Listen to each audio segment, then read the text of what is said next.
Hello and welcome back to the channel and Vlogmas. Today we're going to be talking about TikTok, which I think is a first for me. Now, I do have a TikTok channel, which I have not yet uploaded to, but perhaps I shouldn't, because apparently TikTok is going to suppress everything that I upload.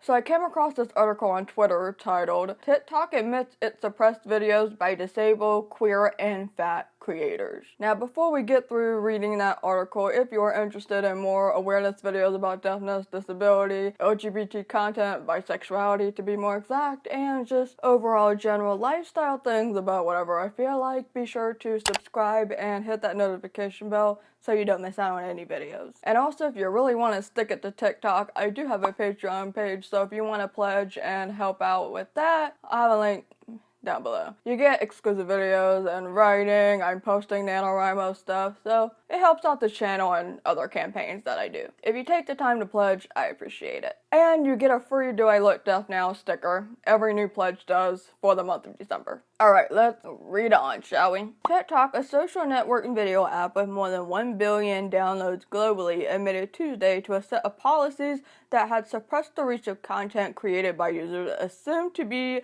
vulnerable to cyberbullying. As examples of users susceptible to bullying or harassment, the policy listed people with facial disfigurement, autism, Down syndrome, and disabled people or people with some facial problems such as birthmarks, slight squint, and etc. Alright, what's their stance on people with deaf accents and speech impediments? Because I often, every once in a while get called a and other things in my comments every once in a while on here and on Twitch. The admission came after the German site Netzpolitik reported that TikTok asked moderators to watch 15-second videos and decide if the creator looked like the type of person others might want to bully. If so, moderators were instructed to add flags to the account of these vulnerable users. These flags would stop their videos from being shown to audiences outside of their home country, and in some cases would prevent their videos from appearing in other users' feeds. A list of flagged users obtained by Netzpolitik included people with and without disabilities whose bios included hashtags like #fatwoman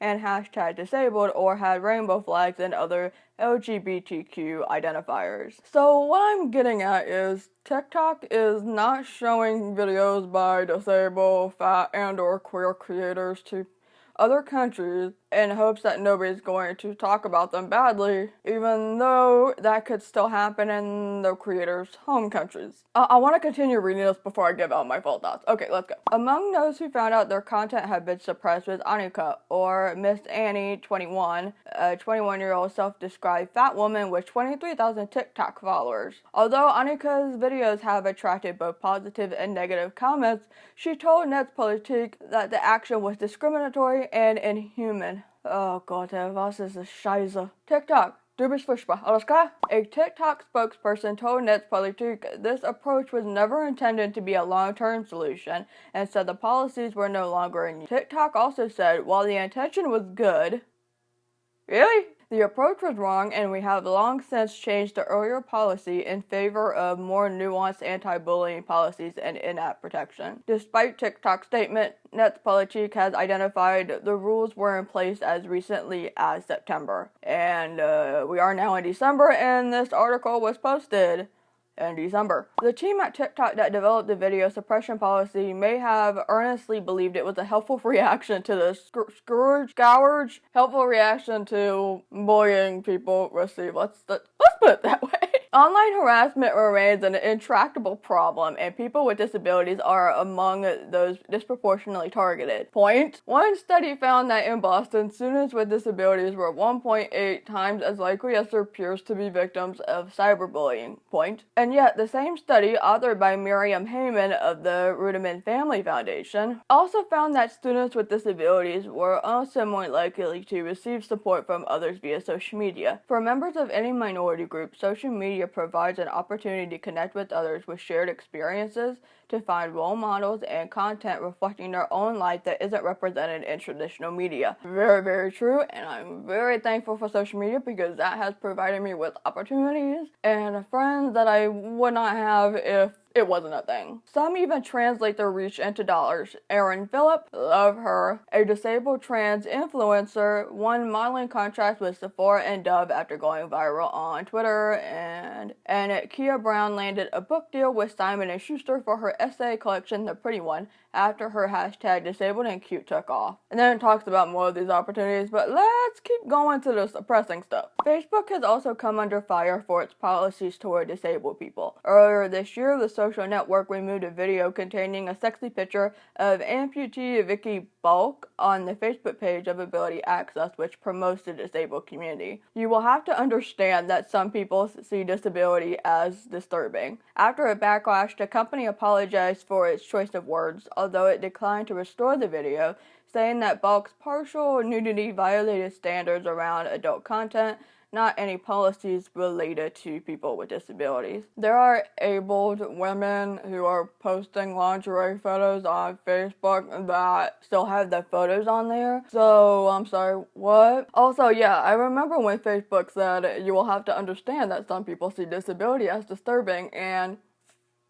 this also happened to Chris from Special Books by Special Kids. I can't remember the full name of this channel right now, but a video was taken down or an image was blurred or something because the picture was of someone who was a burn victim, and that kind of raised some backlash, and at the end of the day that whole situation went viral, and the boy was able to get so much money for his medical bills. That part was awesome, but the fact that Facebook was doing this sort of thing was not awesome. There's been a lot of debate about whether social media companies should deplatform bullies, but the solution is certainly not to deplatform the target of those attacks. Yeah, because here's what happens, and I don't know what the rest of this article is about to say, but I want to say this. TikTok is no better than the people who would be making some sort of comment. What TikTok is or was, depending on what their policies actually still are at the time of filming this, what they're doing is no better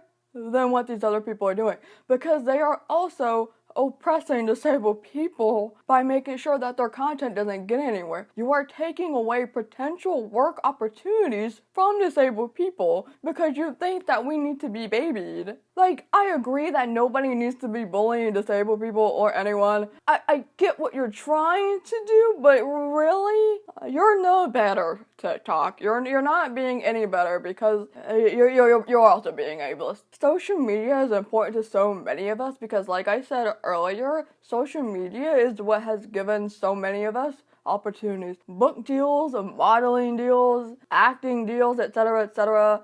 have come because of social media. Because us going out into the real world, into the mainstream able world, has done nothing good for so many of us. Social media has saved lives, and TikTok doing this has taken that away. Oh, that's the end of the article. If you are going to make it so that you are going to suppress or deplatform someone, a group of people, make it the bullies. Don't make it us, because what did we do wrong? We did absolutely nothing wrong unless apparently it's just existing. You think that just existing and trying to make a living or an opportunity, you think that's something wrong and violating. Obviously Facebook thinks that's violating. Actually, are TikTok and Facebook owned by the same people? TikTok, Instagram, and Facebook. So maybe that's not so shocking that Facebook and TikTok both have thought of this. It's also just weird that they were like, we're gonna suppress you in other countries so other people won't be able to yell at you and make fun of you, but hey, if it happens in your home country, oh well.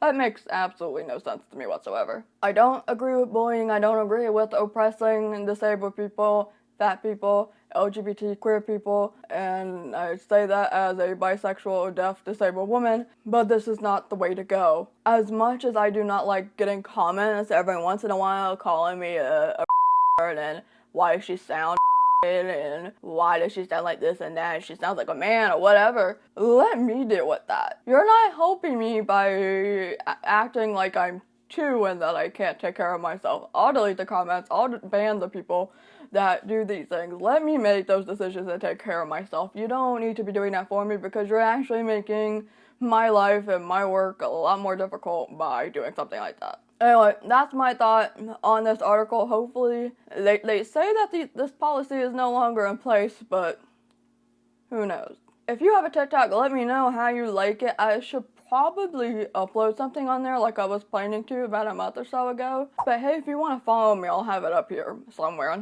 Hopefully I'll get something uploaded. What do people upload on TikTok? I don't even know. I feel like I should take advantage, but I have no idea what to upload. If you'd like to translate this video, I will have a translation link down below in the description box. Thank you for taking the time out of your day to watch this video, and I will see you later.